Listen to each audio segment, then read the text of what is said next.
welcome to Your Mac Life for Wednesday, April the 3rd, year 2020. What is it?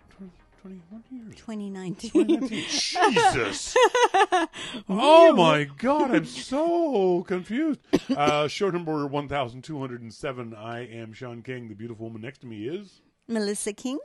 We are sick. Sorry. We've been sick for 2 weeks now.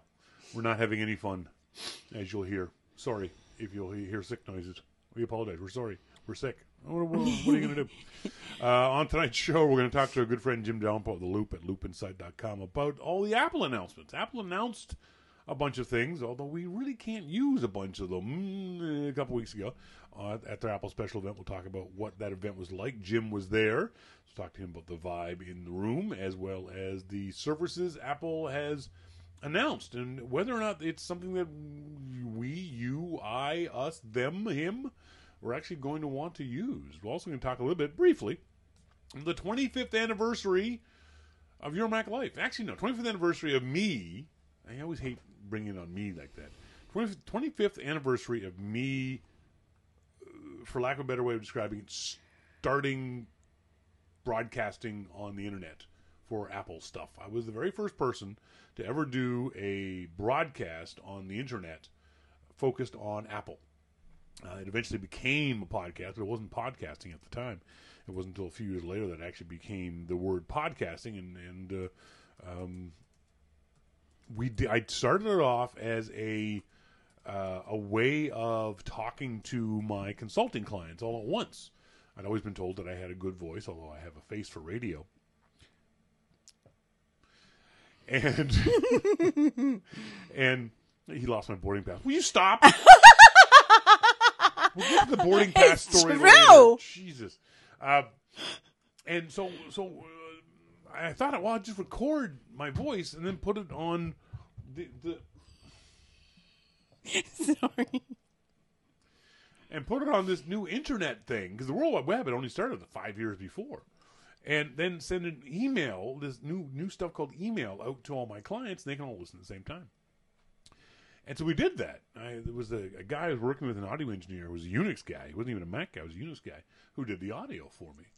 And after about doing this for 3 or 4 months, I get an email from somebody in England who said, hey, have you thought about this, this, and this? And it was like, yeah, thanks. So who are you? You're not one of my clients? Well, it turned out that one of my clients had sent the link to the audio file to this guy in England, a friend of his in England.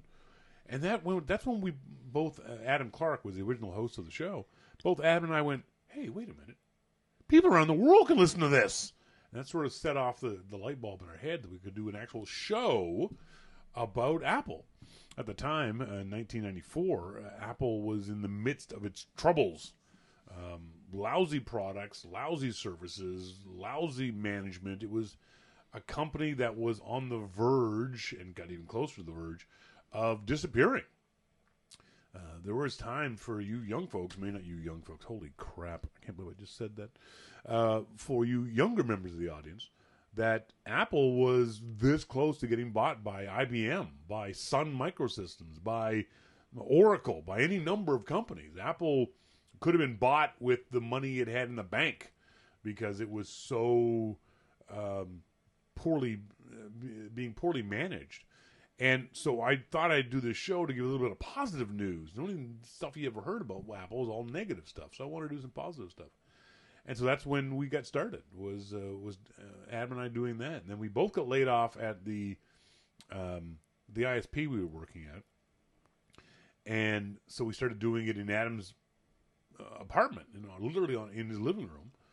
Then after that, someone invited us to work out of their offices in downtown Vancouver, which was kind of cool. The biggest, funniest part about that was that at the time we were doing a lot of segments, and the segments were always 14 and a half minutes long. We had a timer that said the segment had to be 14 and a half minutes long, because every 15 minutes, for those of you who have been to Vancouver and who have ever been down in the Gastown area of Vancouver, every 15 minutes, the steam clock went off. And our offices were right above the steam clock, so you could have heard it on the microphones. So we had to make sure we were in commercial break every 14 and a half minutes. So then we started doing that, and then a guy out in White Rock, if you don't know Vancouver, it doesn't matter, but he was outside of town, said, hey, come do the show in our studio out there. I was like, okay. We picked up a new co-host at the time, a lovely young lady named Hillary Percy. Hillary actually works for Apple now in Paris. She's or London, one of the two. She's living over there. Was the co-host. Then Mark and I got into a beef over whether or not we were going to run a subscription service. Ironically enough, we kind of are now, but at the time, he wanted to make the whole show a subscription service. You paid to listen to the show. I never liked that. The Listeners Club, MacMan points out. I hated that idea. I had no problem people subscribing and getting additional content or a T-shirt or something like that. But for the actual show itself, I said, no, we wouldn't do that. Mark wouldn't agree with me, so I said, well, bye, I'm leaving.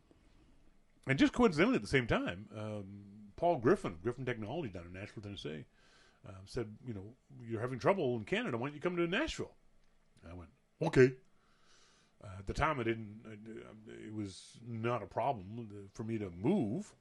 So I went and moved to Nashville. Had a great time in Nashville. That's when I met Jay Curtis. And Jay was the second best co-host I ever had. You can say it was the best. I don't mind. I mean, I'm not a very good co-host. I just kind of am here. Okay, how about this? Jay was the second prettiest co-host I ever had. Okay. He was the second shortest, too, now I think about it. I'm teasing. So Jay and I did the show for years in Nashville. Had a great time in Nashville. Went to Paris together several times. Jay and I had a great time together. Then we went to it and moved to Connecticut, and that was a disaster for any number of reasons. And then sort of bounced around Pittsburgh, and then Portland, Oregon, and then Canmore, Alberta, then Surrey, British Columbia, and then Chilliwack, British Columbia, then Maple Ridge, and then here to Gibsons, little tiny, cute little Gibsons. That's the sort of the history of Your Mac Life. It was called Mac Show. I don't remember the name of I think the original name of the show was Apple Talk, because that was a networking protocol back in the day where you had the way you could hook up two computers together was this thing called Apple Talk. I know I did get an email from someone on Apple going, no, you can't call it that. So I think we changed it to the Mac Show, and it was the Mac Show Live, and then it was Your Mac Life, and now it's Your Mac Life Show. It's been Your Mac Life Show for YourMacLifeShow.com for in 2002, so 17 years. MacMan says, I have the first YML somewhere. Dude, if you can find that and send it to me, I'd love to hear that, because I never listened to the show. I still don't listen to the show. Every now and then, I might listen to a bit of it, but I've never listened to the full show all the way through. I'd love to hear what that first show sounded like. It probably like most things, probably crap. I don't know what the future's going to hold. I don't know if the future holds anything for Your Mac Life. It's been 25 years. It's not, frankly, I'll tell you, it's not the success I had hoped it was going to be all those years ago, even 10 years ago. It is not nearly as successful as I had hoped it would be. It doesn't make the money it used to. When we were doing it in White Rock, we had a staff of 6 that we paid, that we traveled to New York and San Francisco and all over. That was in the days before the first internet bubble burst, and advertising dollars were hand over fist. They were throwing money at people, and we were lucky to be the only professional, ostensibly professional sounding broadcast out there. Now the market is fragmented so much. Advertising revenues are in the toilet. Back in the day, you could get ads from people by walking up to them at a Macworld Expo and going, hey, I'm Shawn King. You want to do a podcast ad? Sure. We'll send you the check. Now you can't do that. You need an ad sales exec, and you don't have the money to pay that person. So the key has always been, do I enjoy doing the show? And I've always said that I never enjoyed doing it by myself. Whenever I've had to do this show by myself for whatever circumstances, I've never enjoyed it. I've never enjoyed just sitting here talking to myself for 2 hours, hour and a half. It's funny, those original shows were upwards of 2.5, 3 hours long, and I would do 6, 7 interviews a week with people. Now I haven't done an interview in probably 6 months. So that sort of activity has tailed off a lot. We sometimes just don't have the energy to do the show anymore because of real life. I've got a beautiful wife and a beautiful son, stepsons, and other things that take up our time. Maybe it's just maturing out of the industry for me. I don't know. I would not be able to say that we'll be here for the 30th anniversary. I don't know that for sure. But it is what it is. If it ends anytime soon, it's was an interesting adventure. We'll keep doing it as long as it's still fun for Melissa and I. But that's the key. It's always got to be fun. It would be good if we could upgrade and do more things, but it just doesn't bring in the revenue that I think you deserve. I've always wanted to. The best time we had was when, again, we were in White Rock, because that was a professional studio. The guy who had that studio was a Juno Award-winning audio guy. Junos are Canada's version of the Grammys. So this guy knew his stuff. He had a beautiful studio with gorgeous microphones. I was speaking to a $5,000 Neumann microphone. Oh, it was great. But that was the only time we ever had enough money to build a studio the way I wanted to have a studio built. We've been putting this thing together now that was 5 years. So for 20 years with spit and toilet paper, never having had the budget to do the kind of things that we wanted to do to make it look good, to have, we're doing it in our home, so we can't put up and install professional lights, for example, because people don't want that kind of stuff in their homes. Professional mic stands, professional microphones, all that kind of stuff. It all costs money.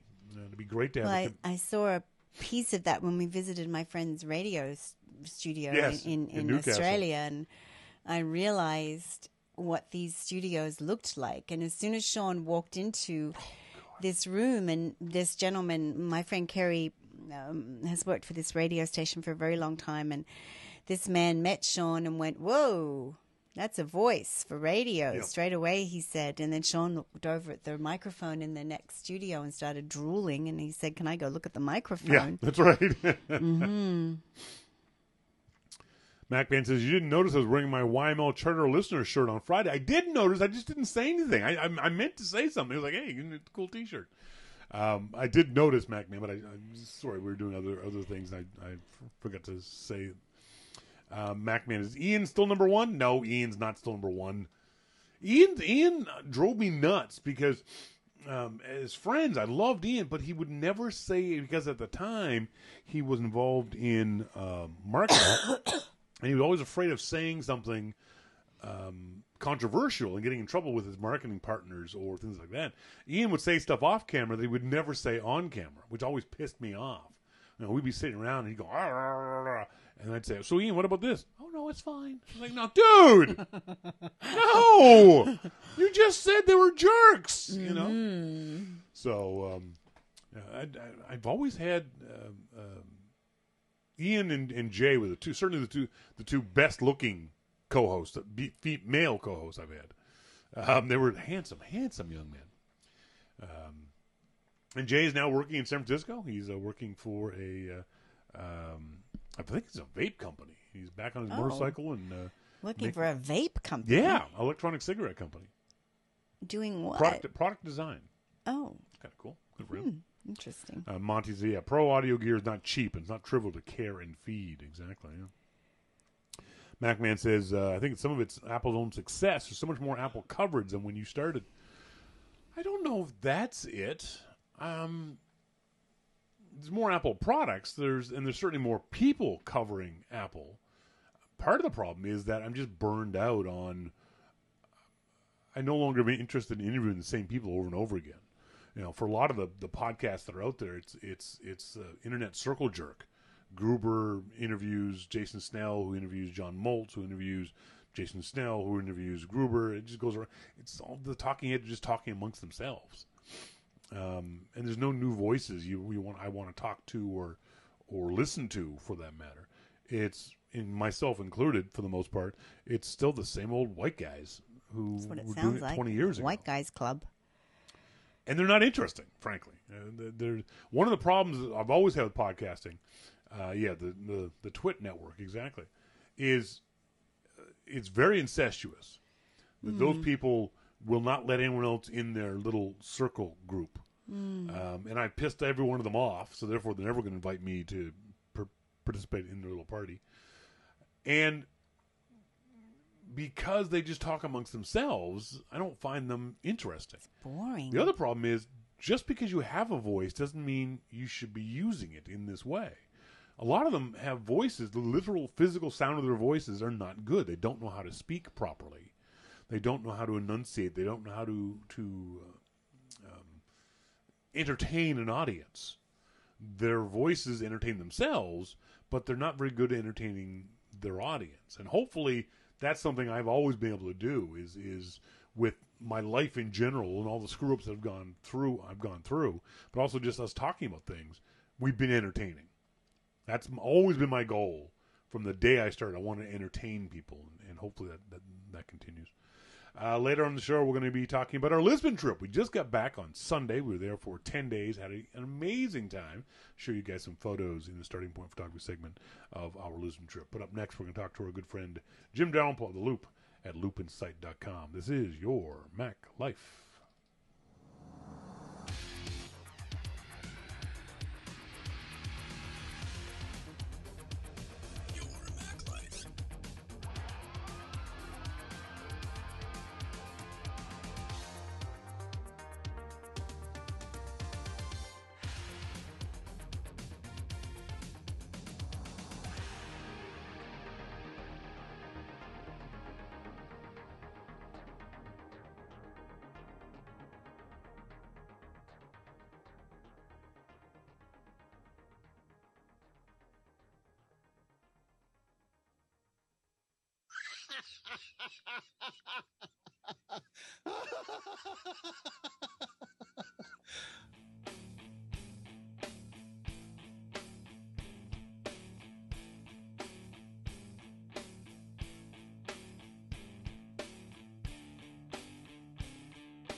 Welcome back, folks. Thank you guys very much for joining me here this Wednesday evening. Sorry for the delay there. I couldn't find my lightning cable dongle, so we can talk to the handsome and talented Jim Dalrymple of The Loop at loopinsight.com. Jim, how you doing? Yeah, don't try that shit. After all the swearing I just heard in the last 2 minutes, holy shit. I grew up in a Navy town. I haven't heard sailors swear like that. Yeah. There's sometimes you really hate Apple, and this is one of them, because this goddamn dongle you need for the lightning cable, we packed it for Lisbon, and when we came back, I didn't unpack it, and I was panicking trying to find it. So, oh my God. So how was your trip to Lisbon? Lisbon, have you ever been to Lisbon? I have not. If you want to go to a wonderfully, very interesting place, food-wise, I don't think you'd like it. I don't think you'd like the food in Lisbon, but the scenery, the history, the light, the color. I would love that. Except for the fact, now I don't know how much of a walker you still are. Remember we talked about this years ago with your Apple Watch. Yeah. You're going to walk a lot, and you're going to walk up a lot of hills. Oh, that would hurt my knees badly. Dude, you have no idea how sore I was walking up those hills. But when you get to the top of those hills, you get some amazing, beautiful views. It's a lovely, wonderful city, and I definitely want to go back. So have you posted – I saw some of your posts on Instagram, but did you post pictures anywhere else that we can see them? Or? Instagram and Twitter was where I was doing the posting while I was there. I just finished editing a bunch of pictures today. They'll get posted up tomorrow on one of the sites, and then there'll be video hopefully coming by the week. Because I took my drone with me to Lisbon. I got some interesting drone shots too. I couldn't get all the drone shots I had envisioned, but I got some good ones. It's a beautiful city. Well, I hope you'll post a summary on the Loop. Oh yeah, just to let people see the photos and everything. I'd love to. That'd be great. Thanks very much. Although, as Dave D points out, you may not want to go to Lisbon. They don't seem to have a lot of Heineken. Huh? What? They don't seem to have a lot of Heineken in Lisbon. Why not? They're not that far away. That's right. That's right. The factory's just just a couple of countries over. I don't get it. There was that one restaurant that we stopped in that had Heineken on the menu, but that was the only place I saw Heineken on a bar menu. Well, that's the only place I'd be. What was it, a McDonald's or something? No, it was a place that served octopus. Oh, okay. So I'll bring food and order beer. That's right. Yeah, you're not a very adventurous eater, so I think you'd be okay in Portugal. Well, I don't know. Let's talk about Apple's special event of a couple of weeks ago. You were there in the room. Was there a different vibe for this particular event, if only because of the celebrities that you saw in the audience? There really wasn't. I think that the majority of the people in the room that go to these things are expecting a certain thing, and that certain thing is all about the products. So the celebrities in the room, I mean, there could have been a few of the reporters that were focused on that, but from publications like Variety or stuff like that. But the rest of us were focused on the announcements, and so I didn't find the vibe very different. And in actual fact, you couldn't see the celebrities, so they were all backstage, and there were a few that were out front, I understand, but still you couldn't see them either. Yeah. Do you think that because it was obviously a services-oriented event, and Apple said that right at the top, Tim Cook said that from the very beginning this was going to be focused on services, that might have put a damper on the energy of the event, knowing that it was just going to be no hardware, no things that were tangible? I don't think so. I mean, we're all looking for Apple to kind of be. Services aren't the next thing, but Apple has made it very clear that they're very serious about services. Yes. So. We're all interested to see where they're going. The gaming arcade. I'm not a gamer, could care less about gaming, but that showed me that they're very serious about services. However much money they want for it, that showed me that they're serious about it. And keep in mind, I don't think a lot of folks realize this. I posted this up on the Inside Apple newsletter today. While the iPhone is the largest segment of Apple's revenue, around 62% of the revenue comes from the iPhone, the next largest segment isn't the Macintosh, isn't the Apple Watch. It's services at almost 10% of Apple's business. And this is a business that it wasn't really even a line item up until maybe 5 years ago. So it's becoming a much greater import to the company than I think a lot of people realize. We keep thinking of them as just a hardware company, just a software company. They're wanting to become a services company as well, correct? Well, I mean, they are a services company. When years ago, you talked about 5 years ago, look back even farther, 10, 15 years ago, services for Apple was .Mac. Yes. That was services. Yep, that's right. So whatever they brought in services, you could just take out in the line item of their quarterly call and say, okay, .Mac made this much. Because that's the only service they had. Well, now they have Apple Music as services. They have, their .Mac type services or me.com service or whatever the hell it is. They have a lot of things that are in services now. And now you're going to add in subscriptions and you're going to add in all of this other stuff that come under services. Yep. And they're making billions of dollars a quarter on services. There was a lot of things rumored before this event. Most of the rumors were true to varying degrees. Let's talk about what Apple actually announced in what I would say is the order of importance. First of all, Apple Arcade, an interesting idea for a subscription service for a company that hasn't been known as a gaming company. Apple has done things that are gamer unfriendly. The iPhone, as Cook said, is the largest gaming platform in the world right now. Do you think Apple Arcade is going to get more people playing games? Oh, I don't know if it's about getting more people playing games. I think this is a way for people to get a lot of games that they wouldn't otherwise be able to get and not have to spend any more money. So let's just assume Apple charges $10 because that seems to be the going rate for subscriptions is $10. If you have $10, you can subscribe to almost anything. Yeah, that's right. So let's assume that for now. So a parent with a child or two children, once they want to play games, obviously. Well, you can keep buying or downloading the free ones, and they keep clicking the ads and all that kind of stuff. Yep. Or you can keep buying $1.99, say $2 games. Or you can subscribe to Arcade and just be done with it. Yeah. There's 100 games in there for you. Go play. Let Mom and I do our thing. You go play games. And I think it's going to be hugely successful. And I'm saying this as a non-gamer. Yeah, same here.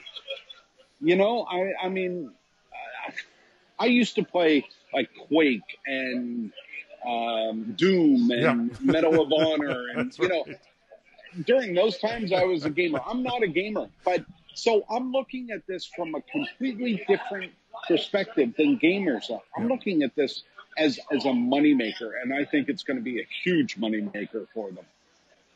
Now, see, I don't think it's going to be a huge moneymaker. I think it is obviously going to make money for them, but they are footing the bill for a lot of this game development from these companies. Apple has to do that. They've got to prime the pump to a certain degree. The issue is going to be it's a very narrow, small pool of gamers. This is not going to be available on Windows. It's not going to be available on Android. So because Hold on now. What? Hold on. What? What are the most popular apps on the App Store? Games. Games, yes. They said that.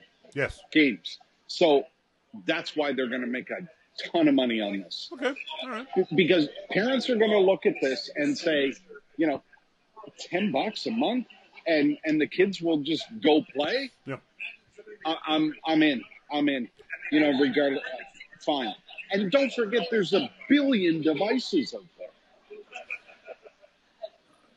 I think the issue is going to be the issue Apple's every platform has is the length and breadth of the games. You've got to have the games that people want to play. It doesn't matter what it costs if the games there aren't ones that are compelling. I like the idea that these games are going to be able to be played on various platforms and follow you around, kind of. So if you're at the airport and you're playing on your iPad and then you come back home and play on your Mac, the game's going to pick up where left off. That's kind of cool. I really like that.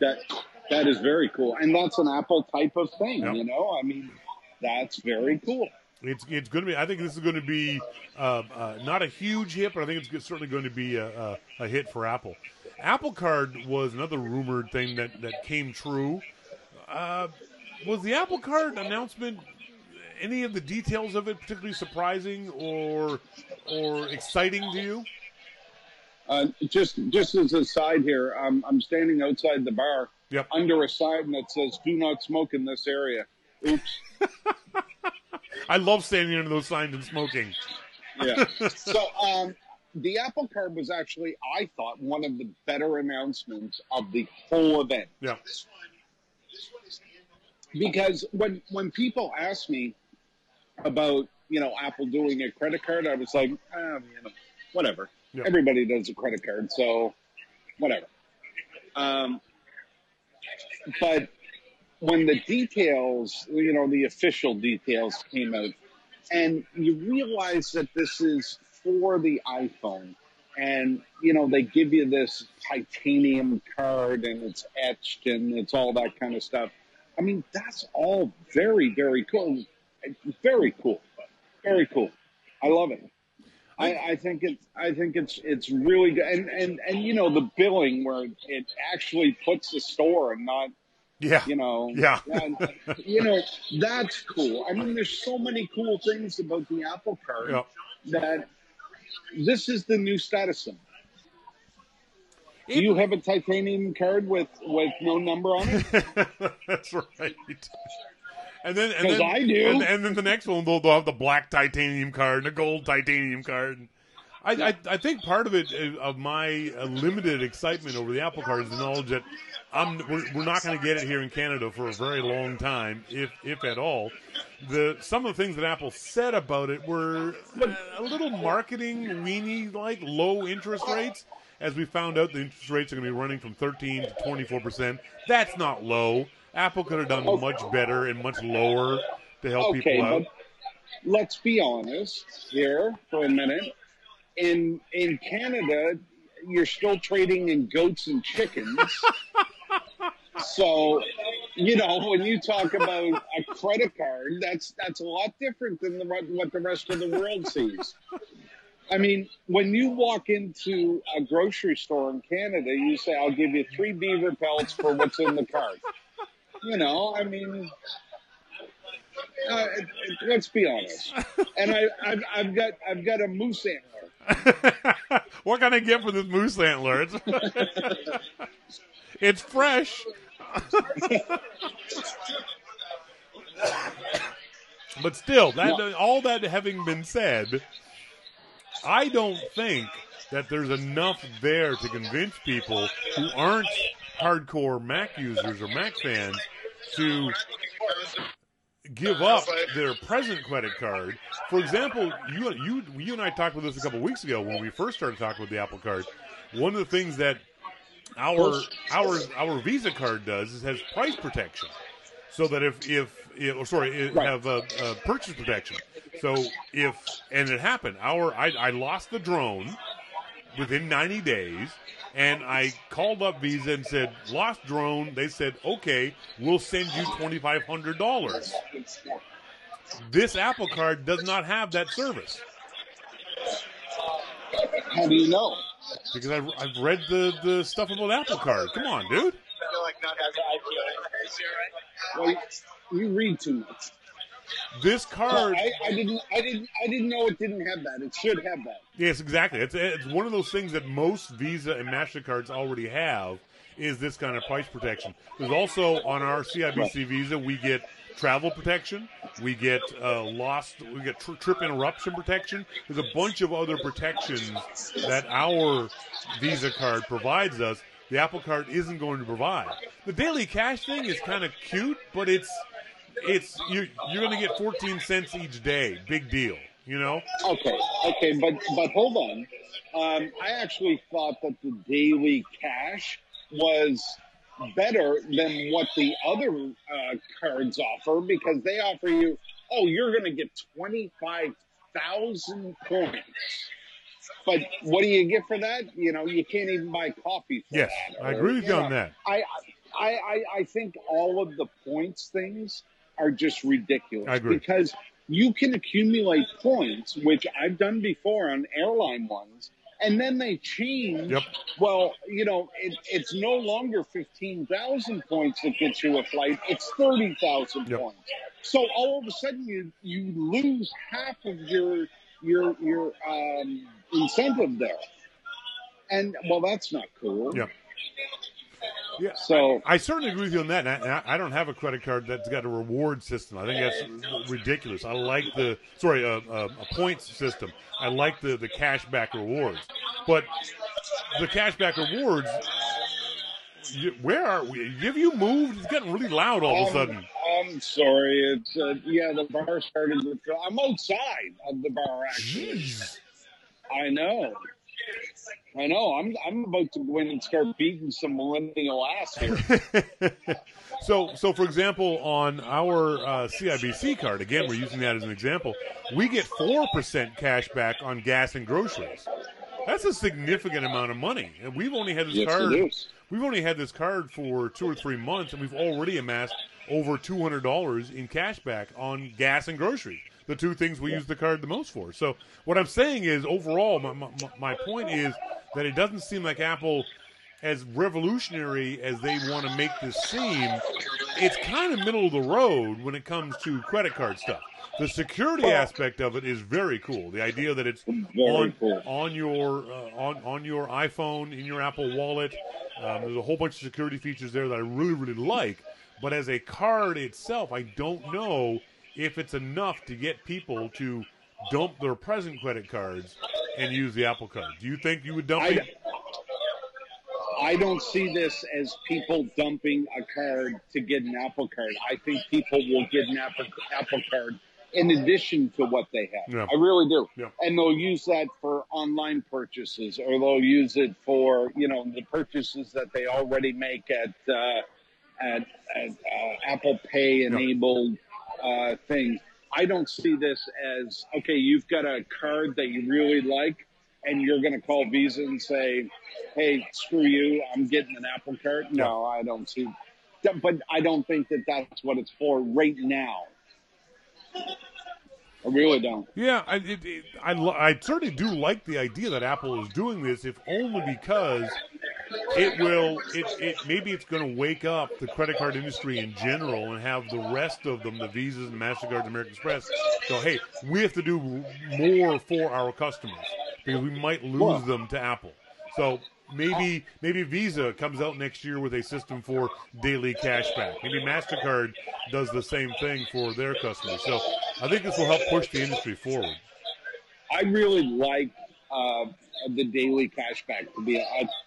Honestly, points mean nothing to me because the company can change what the points do at any time, and we've seen it happen. I mean, I've had credit cards where it's happened, and I don't like losing half of what I was saving up for because the company decided that as of March the 1st, this is it. This is what's going to happen.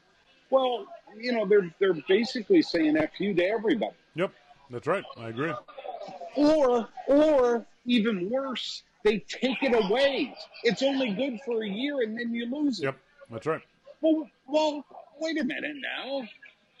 I have 100,000 points and I don't want to go on vacation for 6 more months, and that's right. 4 flights, and you're going to take it away? I just don't like stuff like that. Yeah, that's why when we got a credit card, we went for a credit card that gave cash back and not reward points. And the reward point systems are just absolutely ridiculous. You have literally with one of the credit cards that we looked at, the reward points said you could get a new Canon DSLR for 600,000 reward points, and the reward points were 1-to-1. So you had to literally spend $600,000 to get a $1,000 camera. Screw you. Right. Yeah. Let's move on to the next, the third big announcement, Apple News Plus. Have you had a chance to play around with Apple News Plus yet? I have. I think you did write an article on the Loop about it. What are your impressions so far? So here's the thing. The first day when I got back home and I wrote about Apple News Plus, Jesus Christ, I'm going to kill somebody soon. Yeah, it's a... I am. Okay, so Apple News Plus, when I first got home, I thought, okay, I already have a subscription to the Wall Street Journal. I have a subscription to a New York Times. And Apple News Plus magazines, I stopped reading magazines years ago. Yeah, same here. So what do I need with Apple News Plus? And that was my takeaway from the event. Yep. And then I subscribed to Apple News Plus because why not?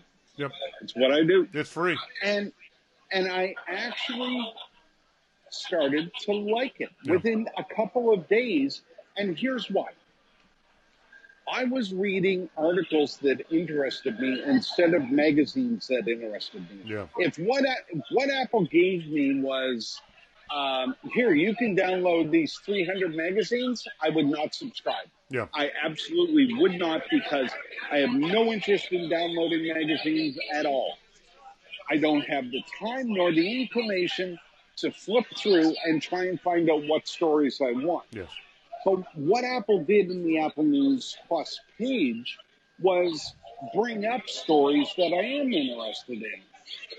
So what I found was that I was reading stories in Apple News Plus from magazines, but I wasn't reading multiple stories from the same magazine. I was reading stories from all 300 magazines or, 30 magazines or whatever it was. But those are the stories that I was reading. And they were stories that interested me. And the thing about magazines, and you know this better than anybody because you read more than anybody I know, when those stories are typically more in-depth than a news story. Yes. You read a National Geographic story, it goes on for pages. It's very in-depth. Yes. The photography is amazing. Everything is amazing. And one of the things that got me about this is when I listen to podcasts or read at night, I never listen or read about tech. It's all the other things. Yeah. And that's what I got with Apple News Plus. So I like it. I think it's going to be really interesting to see where this goes in the long run. I was an initial user of Texture, even before it was called Texture. And like you, I got out of the regular habit of reading magazines probably 10, 12 years ago that I stopped subscribing to magazines. And I liked the idea of Texture. The problem at that time was finding time to read the magazines that were of interest to you, because then you had to flip through each individual magazine. So your comment about being able to browse articles is very interesting. I haven't yet done that. For me, it's been about the actual magazines itself. It's going to be interesting to see how Apple broadens this, because even though I am an inveterate reader, as you say, when I went and looked at the magazines they had, there weren't a lot of magazines that I personally would sit down with an iPad and read the magazines or read the list of stories from. I'm not a guy who's going to read Fast Company or People Magazine or GQ, that kind of stuff. So as it becomes more successful, and I think it will be successful, and Apple adds more magazines, That's what's going to be really interesting to me. And the thing that surprised me most was Apple doing this with a family sharing thing for one price. Yeah. I was really impressed with that, because Apple could have very easily, because they've already got family sharing where they say you pay us X numbers of dollars more and you can share this stuff. Apple's just saying, no, $10, everyone in your house can read magazines separately, so your son can read different magazines from your wife, different magazines from you. I was very impressed by that aspect of it. Yeah, me too. I think that they did this right. And the way that you can actually read articles, I would be surprised if you didn't find articles that you like to read. Yeah, as opposed to whole magazines, As opposed to whole magazines, because that's how I'm reading it right now. And, the articles that I'm reading are so varied. There are articles on architecture or, National Geographic, the lost cities, or, they're basically everything but tech. Yeah. I mean, this is what I'm reading on Apple News Plus, and I know that there's quality journalism there, and I enjoy it. I really do enjoy reading those types of things. How they pull this off, it's already been said that they had 200,000 subscribers in the first 48 hours. I wouldn't read a whole lot into that. That's free. Everyone's going to sign up for it. But I will guess they're going to keep at least half of those subscribers 31 days from now, and then build on that going forward as they start advertising, as they start promoting and marketing this kind of stuff. Do you think at some point in, say, the next year, the New York Times will jump on board Apple News Plus? I don't know. I mean, the New York Times is standing firm on what they believe, as is, I believe it's the Washington Post. Yes. They're going to do what they're going to do. I mean, I don't know, nor do I care, because I have subscription anyway. So, the gamble for the Wall Street Journal is, can we get people interested in our content to have them subscribe to the app? Yeah. That's the gamble they're taking. And, they're giving away a curated list of articles to Apple to put in the store. You can't get all of the Wall Street Journal. So, that's the gamble that they're taking right now, and I think it's a worthwhile gamble for them. What do they have to lose? If somebody, like an avid reader like you or me, comes up and says, well, every time I go through Apple News Plus, I keep reading these articles from the Wall Street Journal. Well, then maybe I should subscribe to it. Then that's a good thing. The the president of the New York Times made a really interesting point, and you kind of mentioned it when you talked about going through the articles. The New York Times says they're not involved because they don't want to be jumbled in with everybody else. They don't want to be caught up in the mess of stories where you're reading a story but you don't know where that story is from. The New York Times is saying that their branding is more important to them than being involved in Apple News Plus. And I get that. I understand why they're saying that. Plus, they're making more money, obviously, off of direct subscriptions than they would be off of Apple News Plus. I think they will get involved in some way, shape, or form within the next year, both them and the Washington Post. I think those two organizations are the most important in America right now, arguably some of the most important newspapers in the world. And Apple will find a way to get them into the Apple News umbrella sometime in the next 12 months. I think it's going to be more what the Wall Street Journal has to say. You think? Yeah, if the Wall Street Journal is showing progress, then I think the other two will certainly jump online. But yeah, you're right. I mean, the Journal, the Times, and the Post are probably the three biggest, most respected publications in the U.S. Yeah. So, you're going to have to be careful, I think, the Times and the Post, but I think, when you see the limited number of articles that are brought out from them, I don't see where they really have anything to lose with it. I really don't. Yeah. Finally, the last thing that Apple announced that was the most interesting in not necessarily good ways was the Apple TV Plus. The service has no release date. It's got no numbers attached to it. We don't know how much it's going to cost. We don't know how many shows we're going to get to watch. We don't know. And yet, it was possibly the future of Apple services. Certainly the future of where Apple's going to make the most amount of money on services over the next, say, 5 years is going to be through Apple TV Plus.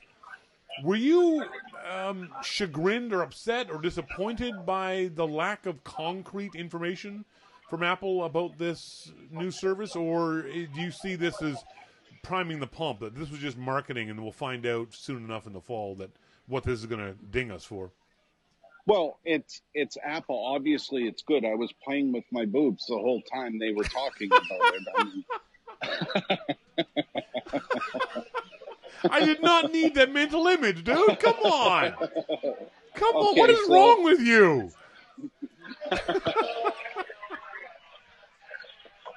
Clearly, I was very, I wasn't upset. I was disappointed in the lack of details that were provided. Yeah. I posted on Twitter right before the event started and said, today is all about the details. Yes. Because we basically know what Apple is going to do. Yep. I mean, we knew Apple News Plus. We knew the video. We know all this stuff. So it's all about details. And we didn't get any details. And, yeah, I was disappointed with that. Now, having said that, listening to people like Ron Howard and Spielberg and, all of these people talk about the shows that are coming, yeah, that was very exciting. Yep. The fact that they didn't have Jennifer Garner on stage, but she was there, very disappointing. Very, very disappointing. I mean, that was probably the most disappointing part of the whole.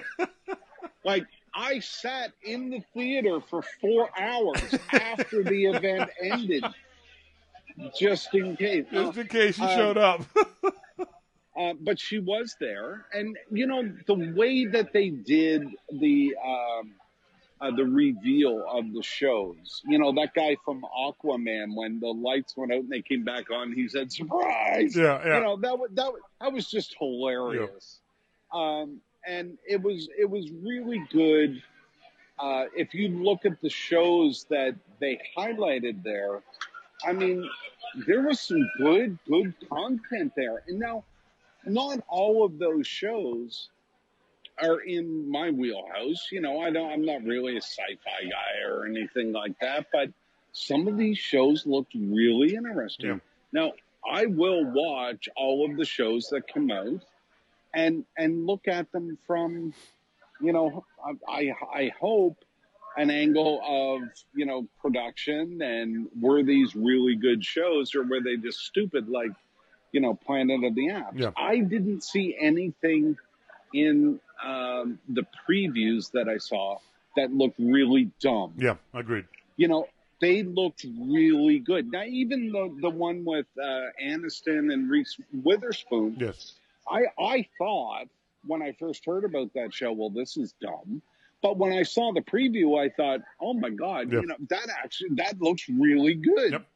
So I'm going to watch the shows with an open mind, even though they're not my genre. I mean, I love thrillers and things like that. And we'll see how it goes. But I'm right now, with what they presented, I have no problem with the content, which is really good. I think the most interesting aspect of this, and I don't know if a lot of folks have come to the realization of this particular thought. I'm not saying this is original to me, but this is not a Netflix competitor. People want to keep bumping Apple TV Plus and Netflix up against. They're not. They're not going after Netflix. They're going after a whole separate audience, this high-quality aspect of things. This is not going to be the service where you're going to watch Friends. This is not going to be the service where you're going to watch ZooTube or anything else like that, any filler shows. This is going to be Apple, as they say about news, highly curated, the best of the best that they can find. This is going to be in addition to Netflix. You're not going to cancel your Netflix service to get Apple TV Plus. You're going to have Apple TV Plus alongside of your Netflix service. I think that's what Apple's doing in that regard is brilliant, because it means they can price it at a little under Netflix, say $10 a month, and have people accept it with their other $10 a month things, and still make lots of money on it through the Roku box and the Fire TV and the Apple TV and all those other kind of things. I don't think this is going to be a big profit center for Apple, at least initially, but I don't see it as a Netflix competitor either. Do you? Well, you see, here's the thing. I think that, and this is why the lack of details was so disappointing, is because how much are they going to charge for it? Is there going to be a bundle with Apple Music? Is there going to be family viewing? I mean, because we're all subscription goats at this point. You know, you have Hulu, you have Amazon Prime, you have Netflix, and then, here's another subscription. Yep. Well, I don't want another subscription. Yep, I agree. And, the Apple TV app will show some things in Netflix, but not play them. Yep. And, it's just like, wow, no, I don't want any more subscriptions. Yep. But if Apple comes out and says, well, here's a bundle and you can have everything, and this is how much it's going to cost, then you kind of say, well, okay, if it's a few bucks a month and, that's what's extra, then fine, whatever.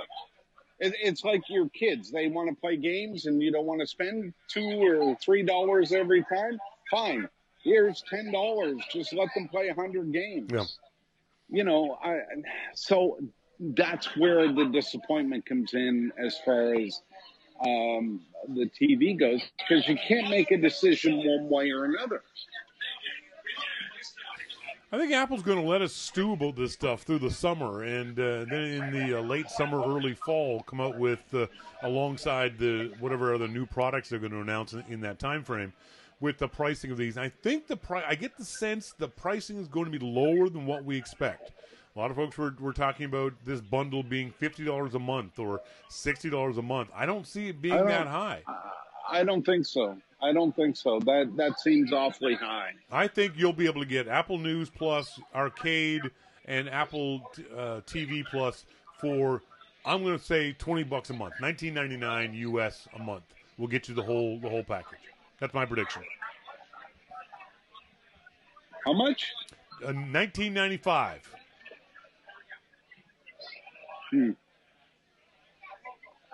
Well, we'll see. We'll see. Exactly. And we'll wrap this up, this segment of the show up.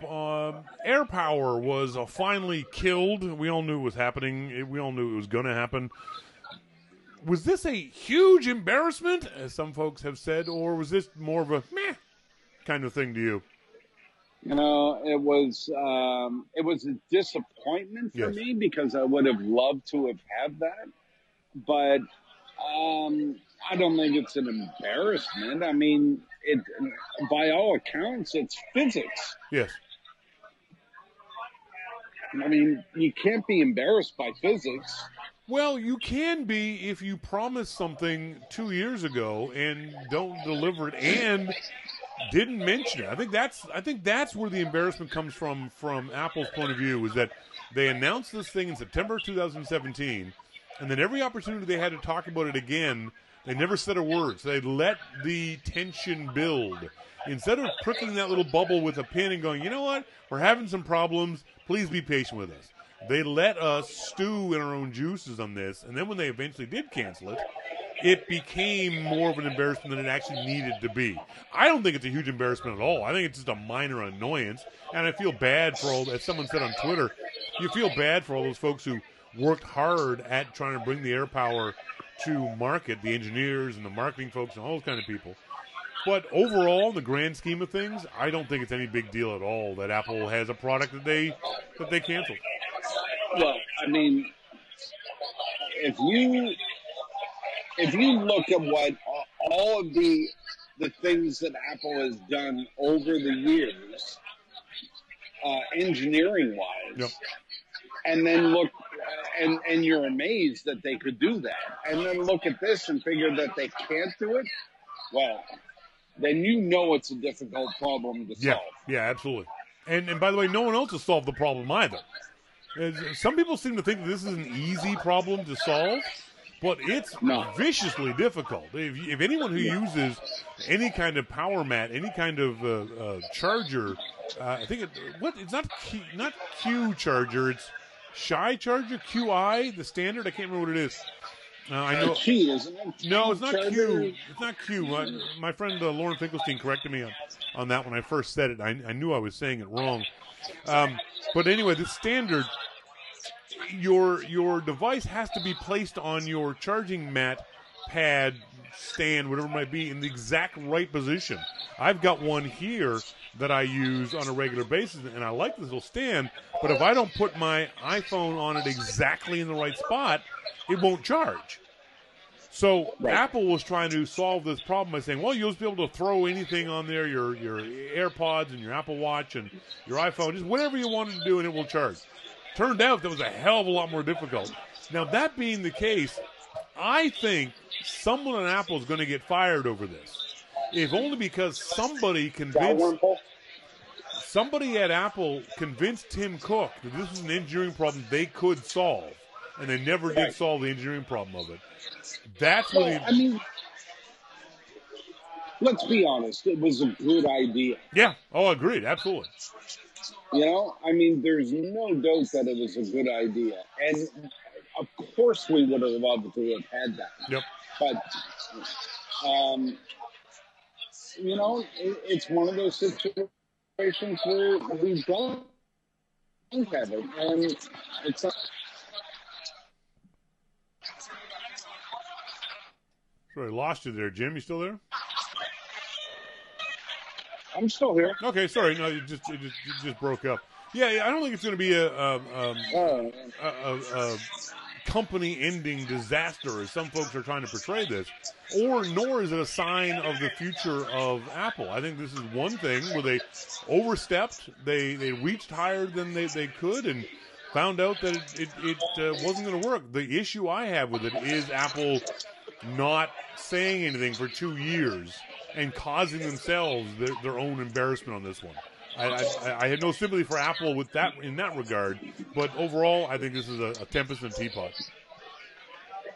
No, I think it is too, and there's again when I look at this, I look at holy shit. If those engineers couldn't fix that problem, I don't think anybody. Yeah, no kidding.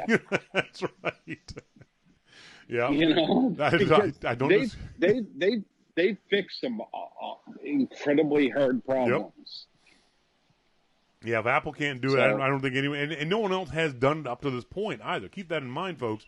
Apple announced the AirPower 2 years ago, and normally, if you did that, some Chinese knockoff would have had a dozen of those things out in the market by now.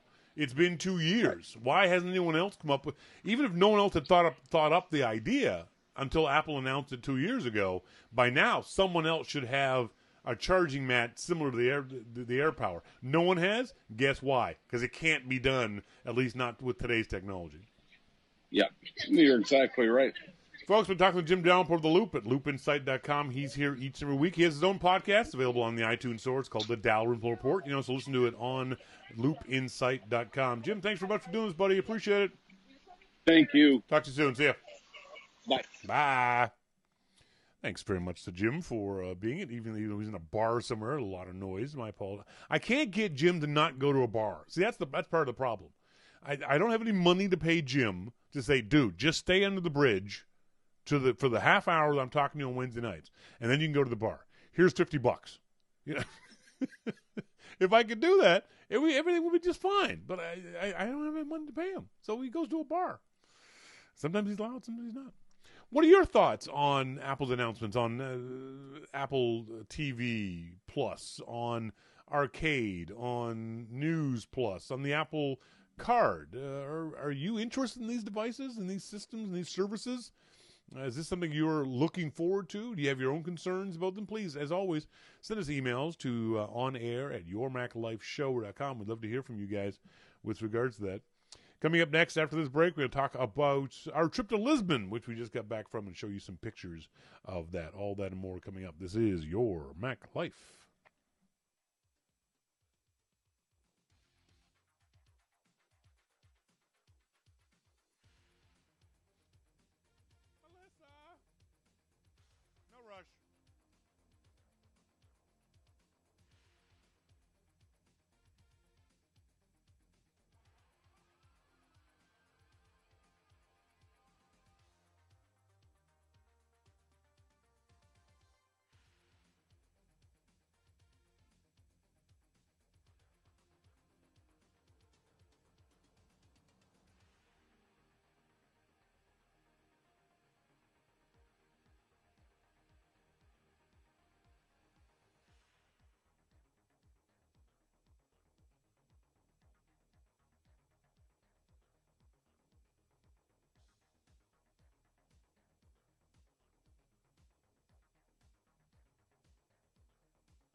Welcome back, folks. Thank you guys very much for joining us here this Wednesday evening. We're powering through. Even though Melissa and I are we would much rather be in bed. I would like very much to be in bed, but that's sleeping, okay. Just napping, just in bed. Mr. King fell asleep in front of the TV. Like, he never does that. Never. And I could feel him, and I looked over. I thought, wow. Last night, yeah. Yeah. But we were also watching Twilight Zone. It was kind of boring. It was awful. Yeah, that was disappointing. Anyway, as we mentioned, we back on Sunday from, as cities go, I'd say Lisbon, Portugal is now moved in my top 5. It is a beautiful city. My hometown of Halifax, Florence, Italy, New York City, because it's just New York City, Lisbon, and I think my top 4. Top 4. Beautiful city, amazing light. If you're a photographer, you know about the light in Tuscany in central Italy. There's something about the light in Tuscany that gives you beautiful photography. It's the same in Lisbon. In the sunlight, even even in the middle of the day, you can still find good light But in the mornings and the evenings, you got spectacular lights. So if you're a photographer, it's beautiful. There are wonderful. Oh, hang on, let's just start over again. I didn't do this starting point photography thing. Hang on. Wait, just shh. Everyone be quiet. I'll add something to this. I'm not sure what. I don't know what you're talking about. I know you don't. God. Screw it. I'm not going to do it. Just hell with it. So the starting point have like a musical theme now? No, not really. But I usually start it off as if it's a separate segment of the show, and I didn't this time, so I kind of screwed it up. Oh, but I just don't care. I'm sorry, I just don't care. Monty, you're sick. You get a pass. Yeah. So let me turn off the music too. Stop at the music. So the other thing about Lisbon is that it feels both simultaneously new and very, very old. Do you agree with me on that? There's a lot of modern things about Lisbon, but then you turn a corner and you see this beautiful old building or old facade or old arch or old statue or whatever it was. A lot of modern amenities, an amazing amount of restaurants. Just an absolute mind-boggling number of restaurants. I found it predominantly old. Old, okay. So, yes. Oh, yes. All of it. A feast for the eyes. Yep. Just the age of it, the charm of it. The Alfalma district, I miss it. I miss the Alfalma district. We could have spent a lot more time in the Alfalma district just wandering around. Just unbelievable. The Alfalma district is the oldest area of Lisbon after the 1755 earthquake. Most of the city was utterly destroyed from an earthquake, a tsunami, and then a firestorm. But the Alfalma district on the side of one of the 7 hills of Lisbon remained mostly intact and was built up. But it's also a very working class. Gritty is the wrong word because I didn't feel like it was gritty, but it was definitely a working class neighborhood. You saw a lot of folks walking with groceries and old folks, things like that. People going about their daily business. But some beautiful visuals of walking on a corner and seeing a great a tree. I got to show you the picture. I got to show you guys some of the pictures of Lisbon that we saw. There were on many occasions where you would go around a corner and you'd literally see this tree in the middle of the street. They built. Hang on, let me get this picture here. They built the neighborhood around the tree. Well, these stairs that you see here on the picture, that tree, they could have cut the tree down in order to make the stairs. They didn't. They built the stairs around the tree. Yeah, no, I think that the tree is as old as everything around it. And all these little places that you see, these are all where people live. That's right. These little doorways and every alleyway that you look up, it's just lined in outdoor tables and vibrancy and people and music and smells and very beautiful city. And you have to show people the tiles of the different districts. Charming. One of the aspects of Lisbon that I didn't expect I knew was going to happen, but I didn't expect to be so charmed by it, was the tiles on the ground. Oh. We love the tiles on the buildings. The tiles on the ground, which represented various neighborhoods in Lisbon, were equally as beautiful. Beautiful. This one square, I'm not sure what the name of this particular square was, but this square with the wavy tiles on it, that if you looked at it, it was kind of like an optical illusion. If you looked at it, suddenly it looked like the tiles were actual waves that was going up and down. It was really, really cool. Outside the Pastis de Belém, which is one of the custard tart places, one of the famous ones. Very famous. They have their name in tile on the and on all the of ground. These little, so they don't have concrete in Lisbon. Yes. In most of the city, the streets are lined in. They actually have statues to commemorate the laying down of these rocks almost, that they put down and they bang them down, and so the footpaths are made up of pieces of this stone. As MacMan says, those cobble streets are suck to walk on. Yeah, they were difficult. Some of them, but I found them quite almost soft under my feet in some ways. The feeling of them, yeah. Yeah. This is this picture is a great example of, you just look down a corner and then down this little tiny alleyway.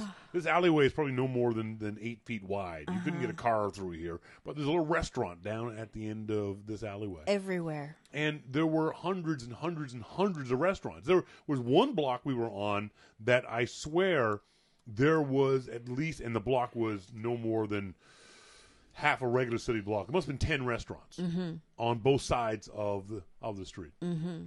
And little bars and music coming out of them, and you could just wander around. I loved, because we had to go back, and then Shawn had to work, and we would then go out again in the evening. The wandering around Alfalma at night, the light was a golden yellow, reflecting off all the tiles and the rocks, and I couldn't get enough of that. The city itself is built, as I said, on 7 hills that very much like Rome in that sense. But actually, Lisbon is older than Rome. And so they have a lot of ways of getting around the city, a lot of it having to do with these stairs. Almost every corner you go around, you'll look up and you see this flight of stairs. And after 4 or 5 days, you're like, oh, shit, more stairs. But... I didn't think that. Because you're a mountain goat, okay? You're just you're going up these hills. If you're out of shape, it's a difficult city to walk in. There's no doubt about it. There are a lot of hills, and first of all, I'm out of shape. There's no doubt about that. But I've also got 2 bad knees, which hate going up and down. Walking on flat, I'm okay. I can walk for miles on flat ground. But it's when I have to go up hills and down hills and upstairs and downstairs that my knees start to bother me. You did pretty well, I thought. Well, that's the thing, is that because I was practicing in the weeks and months before we went, yes, it was not as bad as I was afraid it was going to be. But there is a lot of beautiful views of these hills and stairways with these trees in the middle, which was just so cool and so charming. Typical of many European cities, a lot of the places, especially in the working class neighborhoods, had these gorgeous balconies. There was clothes hanging off of balconies. Oh, there were people laundry hanging everywhere. Flower pots, and it's just a wonderful non-touristy vibe in the Alfama district. Oh. You really felt you were in a tourist area when you were in the commercial plaza area, near the Chiado area, the Baixa area, where we were in. Our hotel was Hotel Borja Chiados. We were in the Chiado area. I say very touristy, but it wasn't very touristy. It was touristy, but it wasn't overwhelming. It wasn't real kitschy as you see in some places. It's Europe. There are people from all over the world. Yes, and that was really cool too. Yeah, that always cool. Is when you're traveling through Europe. Some wonderful scenes. There's this as Melissa said, this beautiful light that they had with these. What kind of trees were these? Well, Anne knew. I was not familiar with these trees, so I know that Dave may. Red buds. I don't know if Dave is meaning but so I wasn't familiar with them. But they're very pretty trees. Beautiful. They were all over the city. We really liked these. Mm-hmm. They had bougainvillea was growing everywhere. What other trees? This is an example of something I loved about Lisbon is this old worn kind of look to a lot of it, in the sense it wasn't worn as in decrepit or falling down.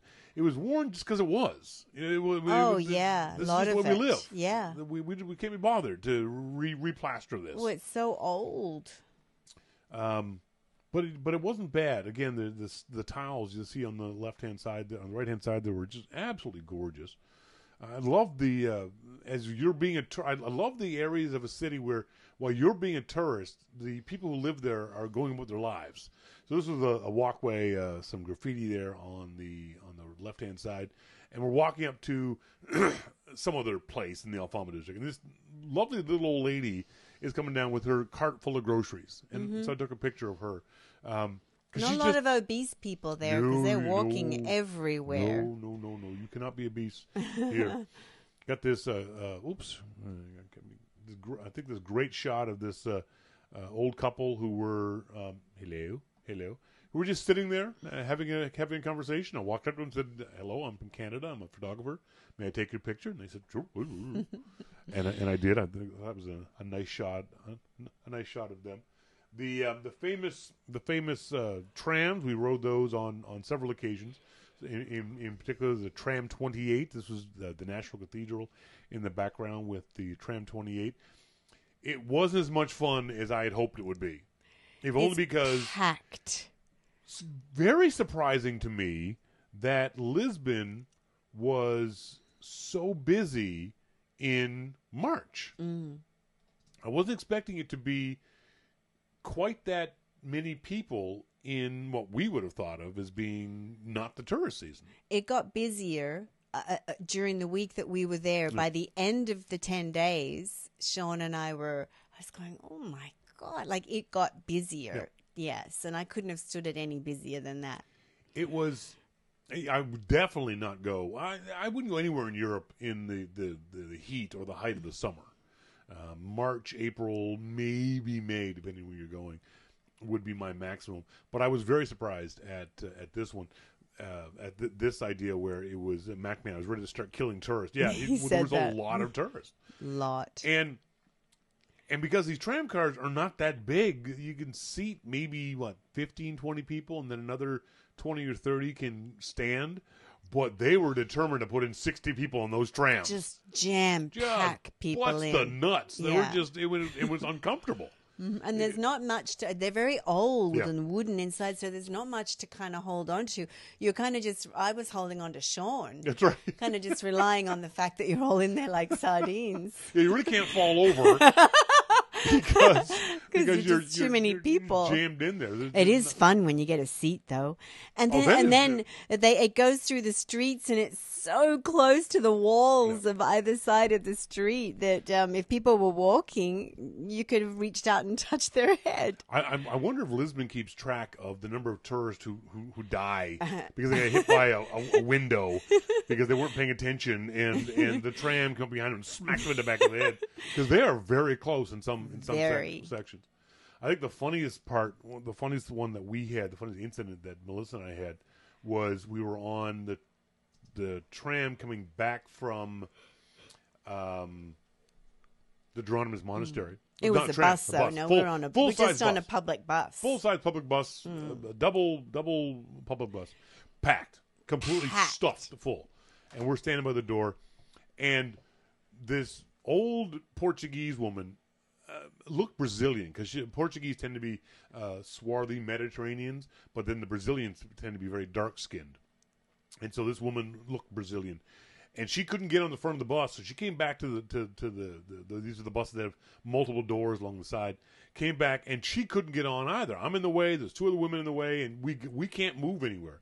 And she starts screaming at people. She's and the bus everyone just ran. She cleared the way. And people just like, holy, she got on, and man, she was a little forced. She had a big scarf on her head.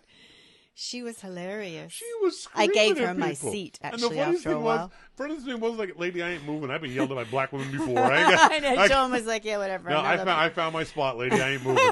All the white folks went, Jesus, and just ran to the back of the bus. So funny. And you gave her your seat. Eventually, I wanted to give it to her. I intended to. I was sitting down waiting for her to make her way down, and she came up, and I went, sit. And she goes, obrigada. She was very loud and tourista, and she was all upset because of all the tourists. I can understand that. I mean, you're trying to get about your day, and you have all these strangers of your city, infringing on what you're doing. So the visuals of Lisbon are spectacular. It's everywhere you go, every turn you go. One of the biggest disappointments we had, though, was I could not find anywhere online a map of some of the beautiful graffiti of Lisbon. It really, really disappointed me from the point of view of I love the street art of Lisbon and the pictures I've seen on Instagram and other places. And it was hugely disappointing to not be able to find that stuff. There is some we found some of it by accident, just by us wandering around. and happening to see this stuff in the Alfama, making a left-hand turn, and oh shit, look at that picture there. Here's a shot of some of the street art that we found literally just by accident. We're happened to be walking down here, and you turn and look up this hill or look down this hill, and there was this really cool murals. And you just come across it. But there was no way to find out where this stuff was. There was no map that said, go down here or at this address you'll find this particular piece of street art. And that was really disappointing to me, because I was so looking forward to seeing some of the stuff that we had seen online. I put a bunch of it on Instagram, but I guess it's not here. Well, you didn't send it to me. It's on Starting Point Photography. Yes, but you didn't send it to me.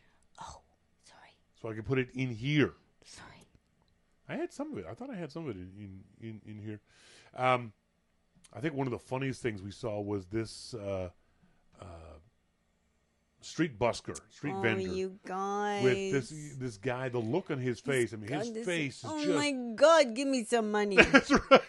You got to help me here. But then... And his dog. Look on his dog's face was the exact same. His dog, it's true. He must have trained this little dog, and his eyes would look up. He was irresistible. They were both very cute. And his little head would turn with the little people who put the coins in the little container. And he wasn't a bad accordion player either. Oh, no, I love the piano accordion. Yeah, this poor dog he's over this. He was so over this. He's like, makes me come out and do this every freaking day. One of the things that we were talking about, the light in Lisbon, and this is probably one of my favorite shots of Melissa, especially with her hair catching the golden yellow of the sunlight. It's just spectacular pictures. Beautiful light. Easy to take good pictures of people in that kind of light. It's it's like dead simple. Just point your camera at them. Mm-hmm. Have them stand so the sunlight's on their face. Take a picture. Yeah. And you've got something that's Instagram worthy. It's just spectacular. Yes. No. So nice. The other aspect of it too that was a lot of fun was posing Melissa in this wonderful light. You as I've always said, when you are shooting in this kind of situation, you want to have an idea. You want to pre-visualize your shot. You want to know what you're going to do before you do it. And like I said to the class when we were there, one of the things you can do when you have a model is professional models, know what poses to do, and they'll do them automatically. But your friends and family and loved ones aren't models, so you have to direct them. So it was really easy to have Melissa stand with that light, not me just say, Melissa, look over that way. And she would, and because my camera was ready to take the picture, I took the shot of her. Or Melissa, look at me. And it's so easy to make her laugh. I just made a silly joke, and I get this beautiful shot of my wife giggling over something. But with that light, you're guaranteed of getting good images. You're just wonderful, wonderful shots. Show the one I took of you at the monastery. No, I don't have that one. You do so. You do. Wait. So here's another example of just the gorgeous light that you'll find. This was up at the South George Castle. Oh, I loved it up there. We were up there for a sunset, and it's another one that's difficult to get to. MacMan was talking about going to Cintra. We'll talk about that in a second. But the walk up to the up to the South George Castle is a steep climb. Bunch of switchback roads to get up there. The signage isn't the greatest. No. It's a little hard. Oh, it's not like it's official way to South George. Like, you've got to kind of wind your way around the Alfama district. And then you get up there and you go in, and it's so old. Yeah. Like, and all of the tiles have lifted up, and everyone's tripping and giggling and laughing. And then, like, there's no... I love the attitude. It's like, well, if you trip or if you sit on here and fall over, it's too bad. Right. And then we're going to have a lovely wagon up there that sells wine. So everybody's drinking, and I love it. There's actually a wagon at the top called Wine with a View. I know. People are just sitting there getting tiddly. And there's steps that are almost vertical to climb up. And smooth from 5 centuries of people walking on them. Walking. And I love... No guardrails. I love, like in Canada, it would have been nuts. That's right. With safety precautions and cordoned off, and not there. I'm just getting some shots, showing folks some of the shots that we got from the castle. One of the things that I talk about in the class, is when you have shots, I guess, with something in the foreground and then something in the background, you can focus on both. Take one picture with your camera focused on the background or the foreground, and the other in reverse. So in this shot, I focused on that's the big square down the commercial plaza, and then in the next shot, I focused on the cannon to give you a different view. The cannon's in focus, the background's out of focus. In this case, the background's in focus, the cannon's out of focus.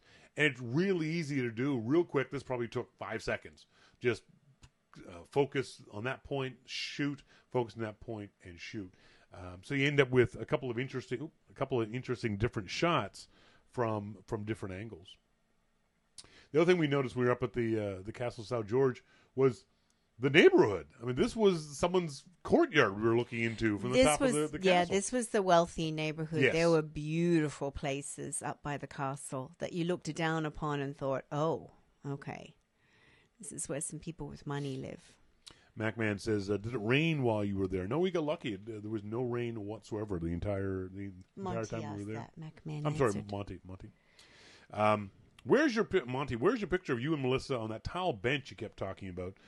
Didn't get a shot of the tile bench per se because we were up there when it was very, very crowded. I think I got a 1 or 2 shots. Which one? Remember that bench that we never saw any pictures of someone sitting on it? Oh, yes, but you did take a picture of me on that bench. I did, but not of the bench is what I'm saying. I'm trying to find... Oh, that was a very, very beautiful, but a very, very busy area. Yeah. And also, which I was disappointed, it was very dirty. There was so much garbage up there. It was just filthy. There was an area where you could sit and sort of dangle your feet over the edge, and people throwing all their garbage down there. Oh, and they had sort of a pool up there that was filthy, like a cesspool. They needed to clean it up. I'm not quite sure why they hadn't yet, but... We spent one full day in a town, I think about a 45-minute 45-minute train ride away from the center of Lisbon called Sintra.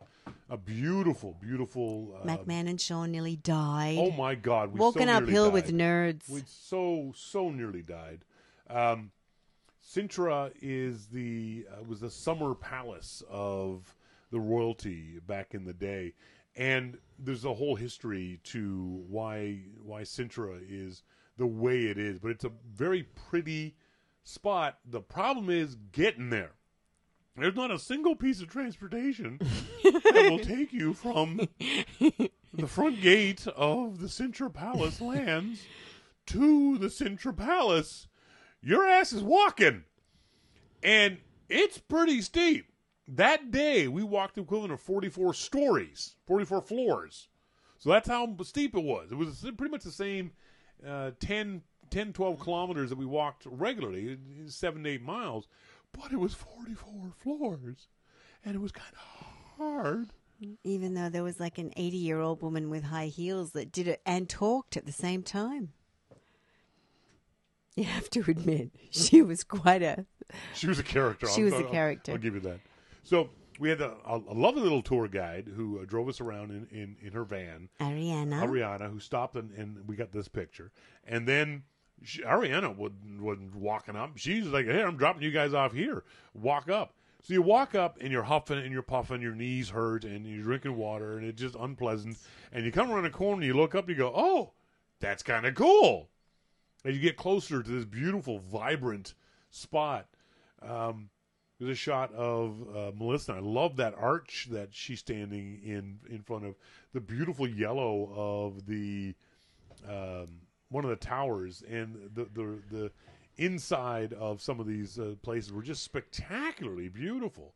We unfortunately, sorry, this is a different place. This is Montserrat. This is another place we went to, Montserrat. And you liked Montserrat more than you liked Sintra. I did. The Pena Palace, didn't you? Yeah, I did. The gardens, the gardens were, I could have just wandered the gardens for days. They didn't have camellia bushes. They had camellia trees. Yeah, trees. That's right. They had aloe vera that looked like it was from Jurassic Park. They had aloe vera that was 8 feet high. Massive leaves on the aloe vera. The gardens were, and what the gardens consisted of was that it was a British gentleman that had collected plants from all over the world. The flora and fauna was from New Zealand, Australia, everywhere, and it was a just fascinating collection of flora and fauna that was in the gardens. One of the missions we were on when we went to Lisbon was to make sure that we got some of this tile that you see all over the buildings of Lisbon. Beautiful tile work. It was spectacular in some of these buildings, not just the stuff on the floors, but in just random places on random buildings that I just utterly loved how a lot of these homes were decorated with these motifs and these styles and these colors, and not for any reason other than that's just what they did. That's just the way they decorated their homes. This wasn't a tourist home. This wasn't the buildings, It was just the building had these gorgeous tiles all over the place, and it was just wonderful to see. Sorry, here's the picture that Melissa wanted me to show you guys of me in the Mr. King doing his thing. Hieronymus Monastery. And so we were on a mission to find tiles. It turned out, though, that the tiles we found were different from the tiles that we saw on the street. We were expecting, we have our kitchen is done up in these little fake tiles.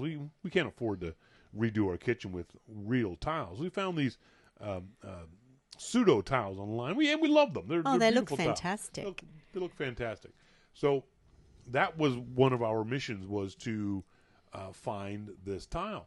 And then we started looking around, and we couldn't find anything that really jazzed us up. One of the things that Melissa was looking for was address tiles for the front of the house. And we found in a little street market these wonderful number tiles, and our number is 752. They're about that thin, and so we're going to stick this on the side of the house. That was the market under the arch. Market under the arch. But then we went to Lisbon Cork by Nunes is the name of the company, and we found these beautiful. Am I showing you right? We got different color styles. These beautiful tiles. That what we loved most about them is that they're tactile. They're three-dimensional. The tiles actually, it's not just a flat painted on thing. This is a plaster cast of these tiles. I mean, the variety of colors and designs were just we looked and looked and looked. Actually, it didn't take us that long to find our theme and what we wanted and the colors. But there were hundreds of them. So that's just 3 of the ones that we chose. And helped with a beautiful Vanessa. Beautiful Vanessa was there by us. Well, she wasn't by our side. We chose, and we were chatting away with her, and she was really enjoying us. So, of course, we're delightful. Oh, you didn't show. We'll have to show everybody our lovely bread, oil, and vinegar bowls. Should I go get? Of course, you should go get. Of course, you should go get those things.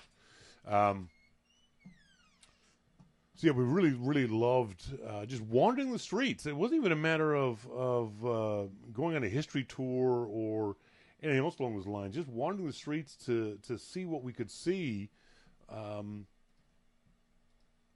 randomly, just as you walked around, to see what kind of colors and what kind of. I love the fact I said before, the fact that these trees in these little neighborhoods, they left obviously they didn't leave all the trees, but they left so many of the trees for people to continue to enjoy and use. So Melissa we're still fighting over this, by the way, if you ever if you're ever curious. So they had these beautiful, it's called Lisboa by Nunes. So we weren't quite sure what these were for to begin with. And then the beautiful Vanessa explained this is for oil and balsamic vinegar. So you know how you dip your bread in these kinds of things. Yeah. And we got a couple of these. And we love to make bread, and we do love that sort of oil and vinegar thing going on. Except, and this is where the fighting happens, Melissa wants to use these things as a spoon rest on the stove. Not these things. Vanessa, because she fell in love with us, she said, you guys just go take one. And we were like, oh, you mean we'll take one and we can get another one 25% off sort of thing? And she said, no, go take one. Take one. She just said, take one. So Shawn and I went and picked out the second one. And I said, oh, well, we can use one on our stovetop to rest our spoons on when we're cooking. And I disagree with that entirely. And then it can be shown off. No. So, yes, thank you, Monty. Well, of course Monty takes your side. Of course he's going to. Such a kiss ass. Jeez. No, he's not. He What is. is that? We're going to use one. The other one just sits in the cupboard till we get the oil and vinegar out. So, use them for anything. See, that's right. Anything. MacMan has posted a picture. That's me standing next to one of the aloe vera That's plants. aloe vera. Hang on, make sure I'm showing this to you folks correctly. So that's the aloe vera plant. Yeah. And I'm 6'3". Yeah. So Look at the size of that snap thing. some of that and rub it on a bug bite. Or sunburn. It's good for sunburn too. Massive. Yeah. We didn't believe it was aloe vera because it was just so huge. Yeah, Shawn said, is this aloe vera? And Yeah. I went, no. Can't and then be. I went up closer and went, yes, it is. It is aloe vera. Oh, the gardens were spectacular. What else did we enjoy about? What I will say, downside, upside, great weather. Wasn't too hot. It was warm when you're humping your ass up the side of a mountain, but it was okay. Not too cool in the evenings. You get a little chilly, but you bring a sweater. You're okay. But was not impressed by the food. Very disappointed in the food. So I was disappointed. so looking forward to having seafood and cod and the sardines, all this kind of great stuff. Mm-hmm. And we had that stuff, but it was fairly bland and uninterestingly prepared. And most of the food was like that. Yeah, they did their salmon like spot on, absolutely delicious, the salmon. But we tried. We tried to stick with traditional food. Yep. We were very. We had this stuff called traditional Portuguese soup. Oh my gosh, you guys! It was like the dishwater. It was sad. It was oily water with 3 pieces of white bread soaked in it and an egg. and so Shawn and I tried. We tried to be respectful. We did. Because of one of the last ditch efforts that we made, because we started carrying around bread and pate and cheeses and to save money and not have to be vulnerable to, oh my God, we're so starving, we've got to go eat something. Well, no. Yes, we saved money, but that's not the goal. That I like to eat that way when I travel. Oh, we loved that. Yeah. Just a bag of bread and cold cuts and oranges and fruit and veggies. And I'd like to eat, especially because then we got to go to the grocery store and experience the Portuguese grocery store. And especially like during the heat of the day when I don't want to have to find a restaurant that's at the right price and that kind of, no, just we sat down on a church step or wherever we sat at St. George Castle. I made us dinner up there. So we'd go to this place, and I said, Shawn, we looked in the window one night, and it was just, there's nothing great about it, like a big diner. Yeah. Packed. I mean, to the brim with local people, look at like this, not touristy. And we thought, well, we'll try there. They've got to have great food there. And this is, so you sort of get packed in with everybody else, and everyone's sort of like, you can hear the guy next to you chewing. Yeah. And that's where we tried this Portuguese soup, and we went. It said traditional Portuguese soup in the menu. We thought, it was like, okay, let's try that. Let's do it. Horrible. Turns out traditional Portuguese soup is soggy bread and dishwater. Terrible. We thought it was. Is this the dishwater? And then the food there was. And then I ordered the mixed grill, and the meat was mostly unidentifiable. The sausage was good, But the other meat, I literally have no idea what it was. I don't know if it was. I literally don't know whether it was chicken or beef. Right. That's how indistinguishable it was. Right. And what did you have? You had. I had salmon because I love anything fish, the same as Shawn. But it was so, I couldn't even eat it all. Yeah. It was too much. It was soaked in oil. Yeah. They love their oil. Everything was that. That's hilarious. MacMan said that he would get back and went over to McDonald's. Oh dear. So that was too bad. The custard tarts, amazing. Yes, and please. Interestingly enough, so the first day we were there, the coffee shop right next to us was called, I'm going to butcher the name, a Brasilerie. And it's one of the most famous coffee shops in Lisbon because the famous Portuguese writer and poet Fernando Pessoa, that's where he would hang out. And there's a bronze statue of him outside. You can sit next to him and get your pictures taken with Fernando Pessoa. So we went there. First morning, I go to get coffee, and they said, we don't do takeout coffee. I'm like, what do you mean you don't do takeout coffee? Starbucks is closed. My wife is upstairs waiting for coffee. So I got 3 espresso shots. And, three of those tarts, too. So we go up to the room, we have the tart, and we eat the tart, and we go, oh, so good. So good. So then we go to the the Belém Tower, and the most famous pastry shop in Lisbon is Pastéis de Belém. And it's the one where there's a lineup of tourists just out the door. Yeah. And you're going to wait half an hour to get your pastries, unless you walk inside. And you walk inside, and there's literally seating for 400. There's room after room after room. It's quite lovely, covered in black and blue and white tile. So if you go to Lisbon, don't stand in line. Go inside. Go in. And we had their pastéis de Belém, not pastéis de Natal, which is the other stuff. Because apparently this is the original recipe. It was bought from the monks in the Dalrymple monastery in behind the Pastéis de Belém. And they did taste different. Oh, yes. Each custard tart we had was quite different to each other. The Belém ones were delicious, but they tasted different from the ones at the coffee shop. Yeah. The Belém ones were, the phyllo pastry was so hot, it exploded, but it hurt your palate. It had sharp bits on it. Yeah, it was very sharp.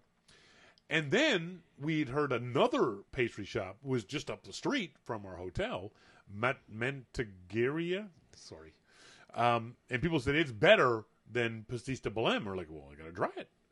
We went there every morning. That was our place. They had the best ones. They had the best ones. Yeah, the first one we had was so sweet. It was like caramel, the first custard tart we ever had there.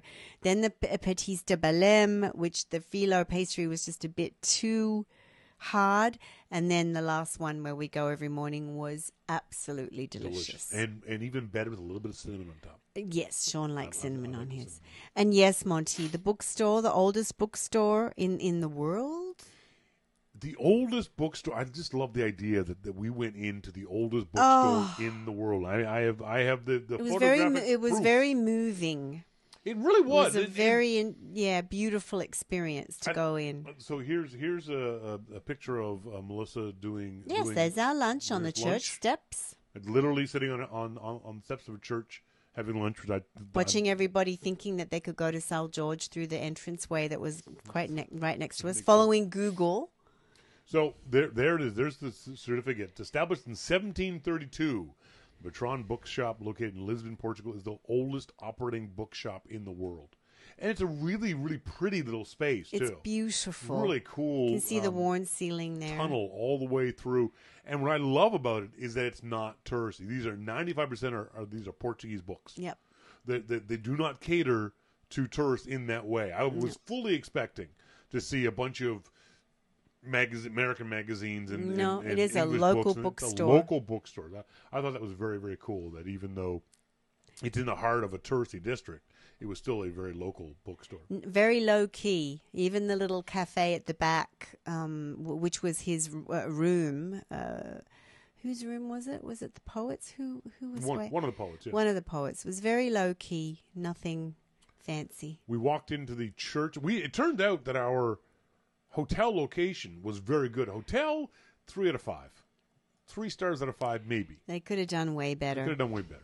But the location of our hotel was really cool. We were right across the street from a subway right across from a subway station, although we never took the subway. The buses we need to get places were very, very close. We could easily hop on a tram or a bus.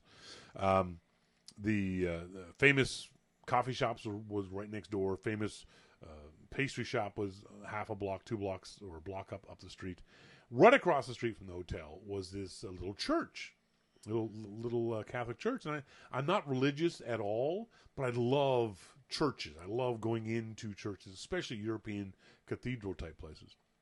So we go in, and the first thing I hear is, psst, psst, psst. I look over, and this little tiny itty bitty old Portuguese lady, who I'm going to assume was a nun, although she wasn't wearing nun stuff, looked at me with my hat, and went, take your hat off. I'm like, oh shit, I'm in a church. Sorry. I turned to Melissa and said, take your hat off. And the woman says, Melissa, no, not the woman. Not the woman. I was like, yeah. That's not fair. So put my hat back on. No, he didn't. I did not. And we walked in. It was a beautiful little church.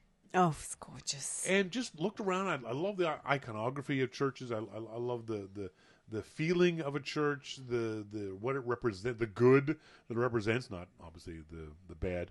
And then I guess she liked us because she pointed us over and she brought us around the corner to show a nativity scene that was just incredibly ornate. So ornate. Incredibly ornate and handmade and just beautiful. And then she let us walk about halfway down the church, and she turned and pointed up, and there was this amazing, with much pride. It's almost like she's like, look at our pipe organ. This huge pipe organ above the main stair, the main entrance. You wouldn't have seen it unless you walked into the church and then turned around 180 degrees. And I just love that about these kinds of places. These gorgeous, even the small churches, but the big churches are incredibly spectacular. Oh. This was the National Cathedral. These are the doors of the National Cathedral. That was another spectacular building to go into. And I have to say that when we went to the monastery, when we walked into the church part of the monastery, it took my breath away. I actually started to cry. Yep. And I could not believe the beauty of it. And the thing is, too, that particular, it's the Geronimus Monastery.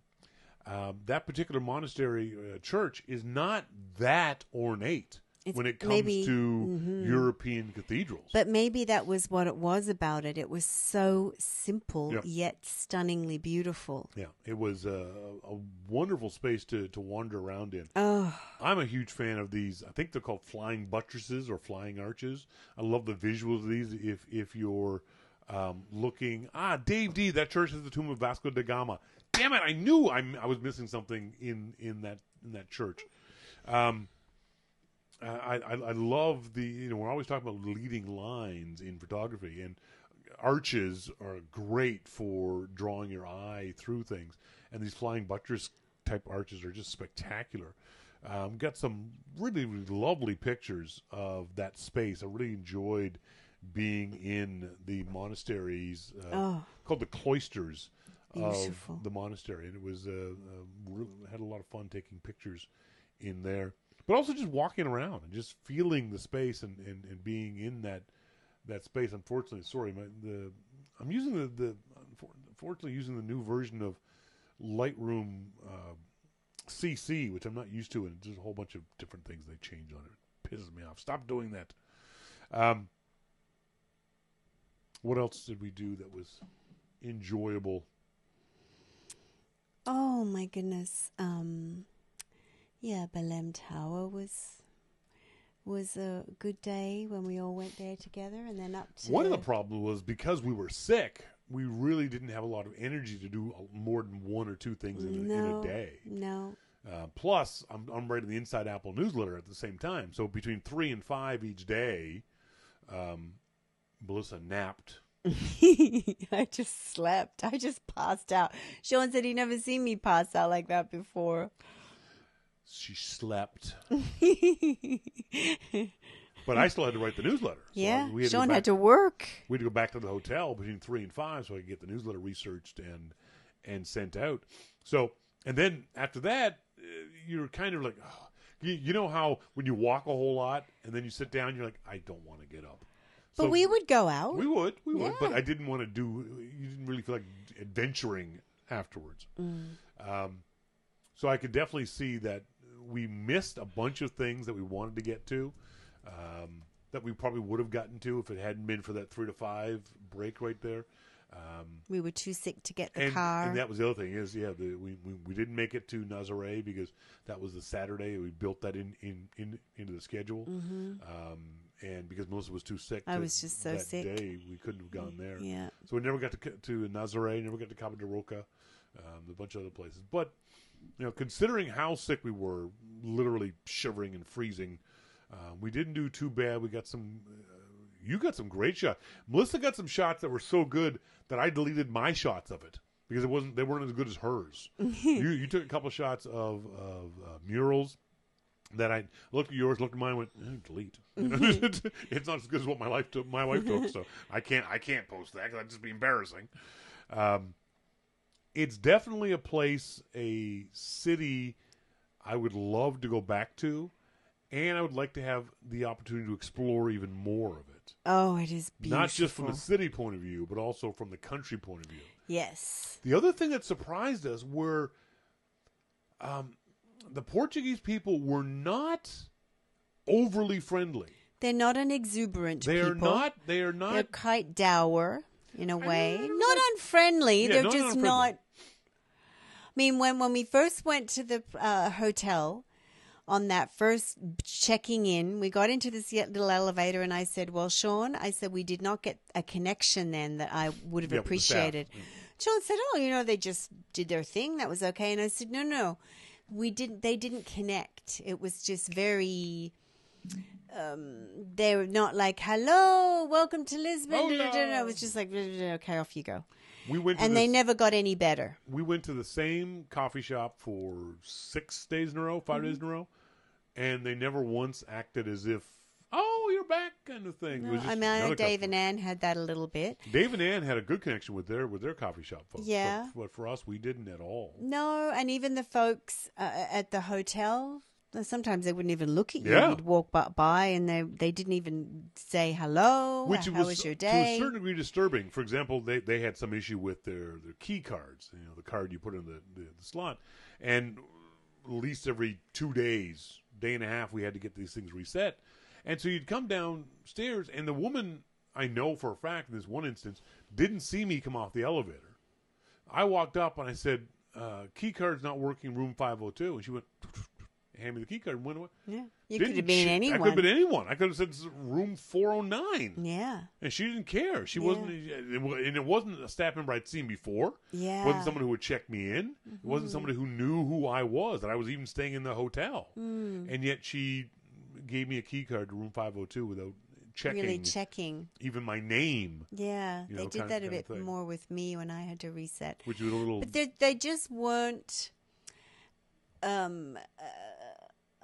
they were just more dour than what I thought they were going to be, which was fine. It wasn't an uncomfortable feeling. It was just, okay. And yet they didn't really want to connect. We had some people, Felipe, the waiter in the hotel, the Tivoli Hotel, who fell over himself trying to help us out and gave us a handwritten list of like 7 places to go see, the best places, the best miradors, the best viewpoints, the best sightseeing locations in Lisbon, and he was a wonderful guy. He was. That's true. Some people were, but for the most part, they were at the. I don't know if I'd say dour. I'd say just neutral. There was nobody who seemed interested or excited in you being there.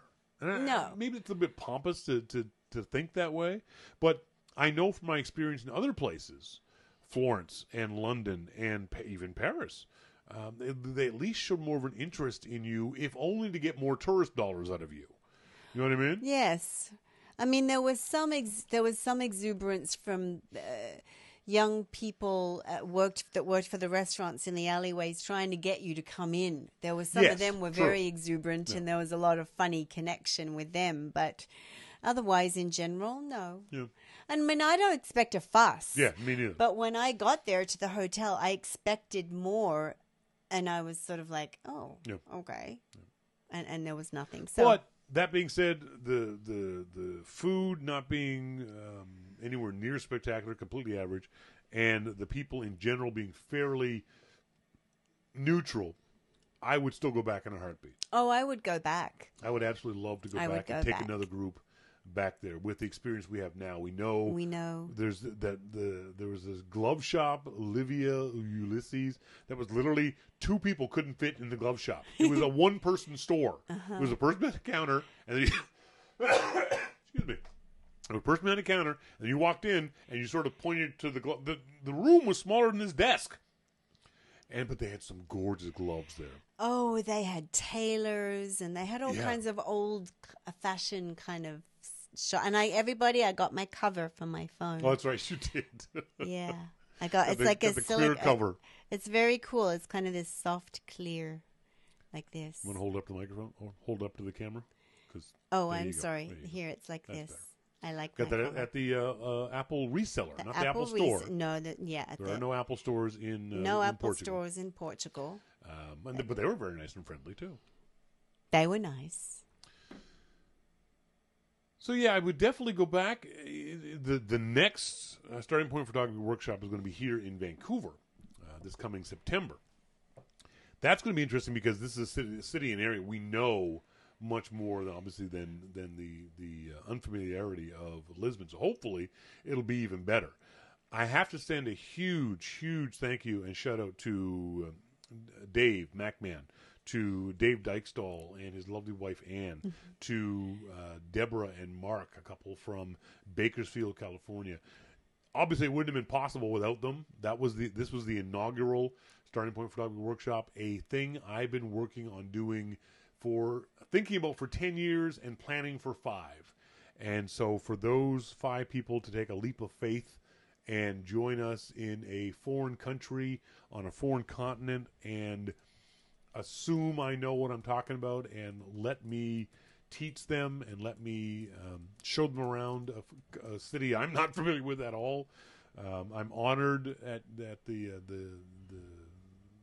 trust you put in me, and I really appreciate it. Now, thank you 5 people very much. I can't say enough about how lovely everybody was. And understanding Shawn was just not himself at all. And hopefully the idea of this is that we will build on this, and then maybe in 6 months' time you'll come, or a year time, you'll come on the advanced trip where we'll learn more about shooting with our DSLRs, more advanced concepts and ideas. That's the goal, is to build on this. But I definitely want to speak directly to you 5 people. Don't forget to keep practicing. All of the effort that we went through in our time in Lisbon and your money that you spent is going to be wasted if you don't practice what we talked about, if you don't think about photography, if you don't go out and do photography. It's going to be a waste of time, energy, and money on your part. And again, for you 5, we are photo buddies, so please, if you have any questions about anything photography related, use me as a resource to try to figure out the issues that you're having. I'll do my best to help you. That's it, folks, for tonight's show. If you have any questions, any comments, as always, send us emails to Shawn@yourmaclifeshow.com or to onair@yourmaclifeshow.com. Until next week, as always, I've been Shawn King. I'm Melissa King. And you've been listening to Your Mac Life. See ya!